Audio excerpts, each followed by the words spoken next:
The hungry and homeless are crying for mercy.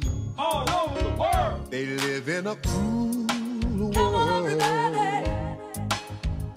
What's going to end homelessness, not just in America, but on this planet, is when we stop making it an issue for charity or a social program. Those things will follow, but they'll only follow if there's a movement leading. And who's willing to put their body on the line for these movements? Who's willing to be arrested for these movements? Who's willing to face Bull Connor's dogs and fire hoses for these movements? Again, in Egypt, that dictatorship has stood for 30 years, and it's crumbling today. Why? Because a few 100,000 people went into the streets. And actually, it just started with a few hundred. Is America that impoverished that we can't find 300 or 400 people in this country who are willing to put their body on the line to end poverty and end homelessness and end environmental destruction today, and recognize that all three of those things are connected? What good does it do to give somebody clothing from a fancy designer made by sweatshop labor to help them get a job in some fancy upper class restaurant? You're just reinforcing the idea that these upper class people somehow deserve to be served by people in fancy slave-made clothing by underpaid workers. I think what we just need, not more stuff, but more love. I've been homeless for 16 years. In 1997, I led one of the largest direct action homeless protests in the history of LA. 100 people. We chained ourselves to a building in Santa Monica, one of the meanest cities in America, according to the National Coalition for the Homeless, to protest the treatment of homeless people in America.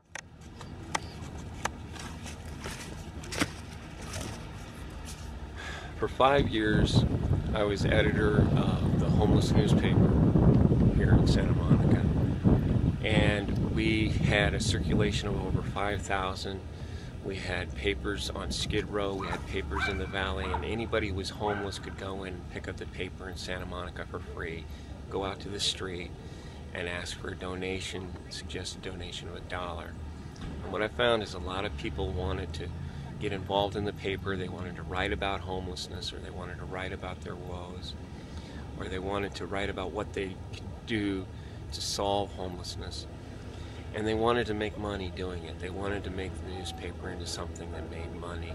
And a lot of people with corporate jobs thought, oh, I'm tired of my corporate job. If only I could get a job helping homeless people with something like the homeless newspaper and make that kind of money.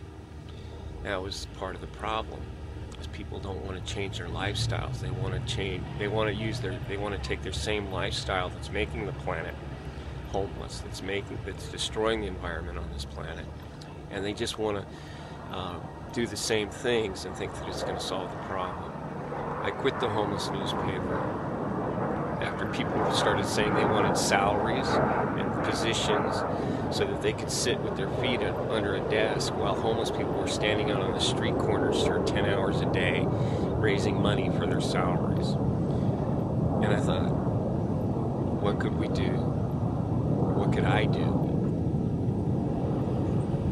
to be a part of that change that needed to happen? And I started making necklaces with cardboard that I found in dumpsters, scissors that I found in dumpsters, and I kind of started thinking, what good does it do to have a career about saving the environment or ending homelessness where everything you do is consuming more energy than the planet can sustain? You know, we have these great educations in the West, and we think that because we've been to college, or because we understand economics, or because we've studied history, that entitles us to drive around in SUVs to meetings about ending our dependence on oil.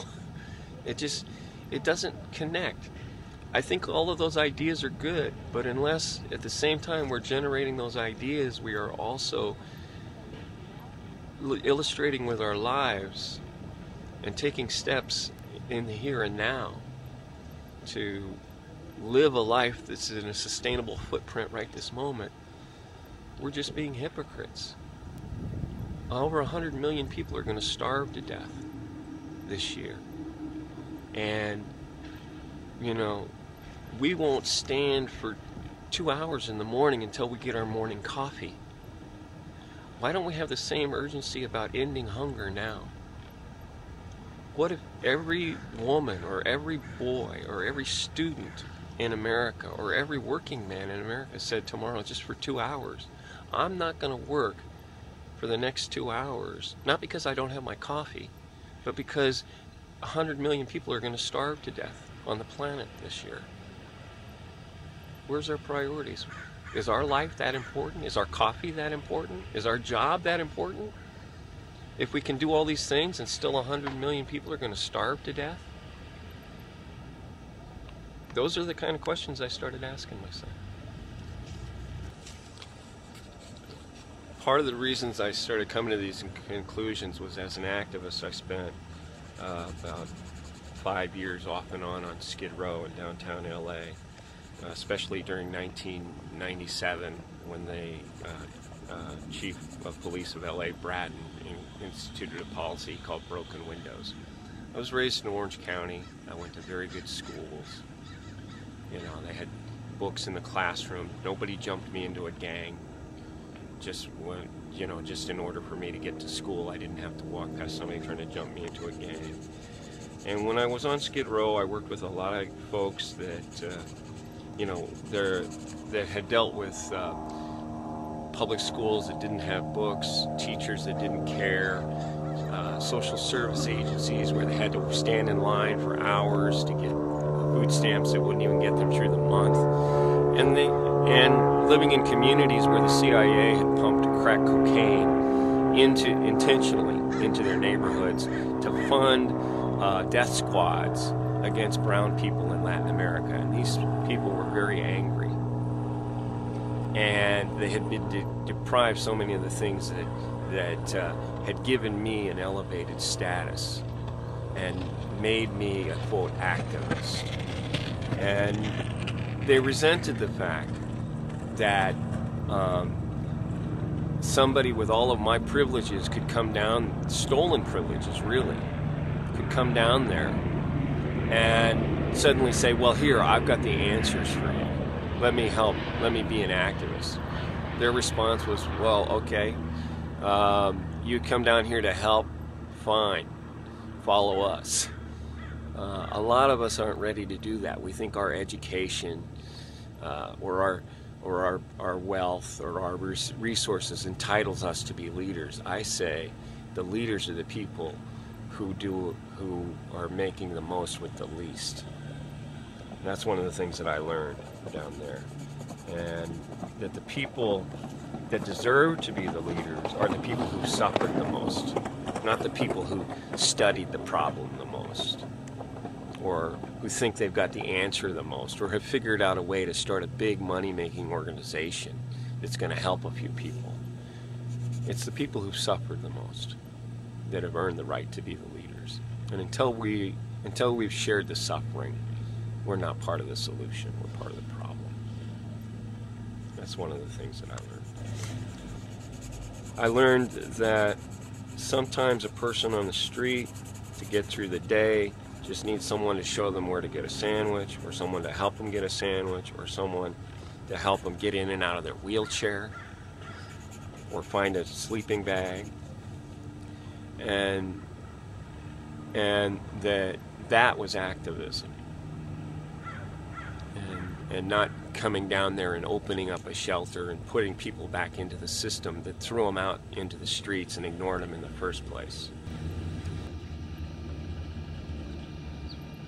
So to me, being an activist means being a human being first, and it means the most important thing that you need to be a human being is compassion and humility and a real understanding of what your privilege in this world means.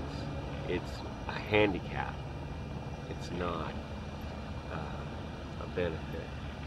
And so I started making these necklaces. I thought about it and thought about it, and I thought, what is it that when we talk about ending all war in our lifetime, ending all hunger in our lifetime, ending environmental destruction in our lifetime, what is it that we're really all about? We're really all about more love. That's the essence of what we're fighting for. And why not focus on that? Why do we spend so much time, only going out and protesting and only going out and talking about what we're against? We need to spend, I think, more time talking about the things that we're for, because that's what inspires each one of us as individuals. So I thought I'd just put that on a necklace with some cardboard that I got from a dumpster. And I made it a demand. It ain't a request. It ain't an affirmation. It ain't a secret. It's a demand. And it starts with myself. People in need are my brothers and sisters. But for the grace of God, go I. I'm gonna hit your message all over the world. Gonna call it out.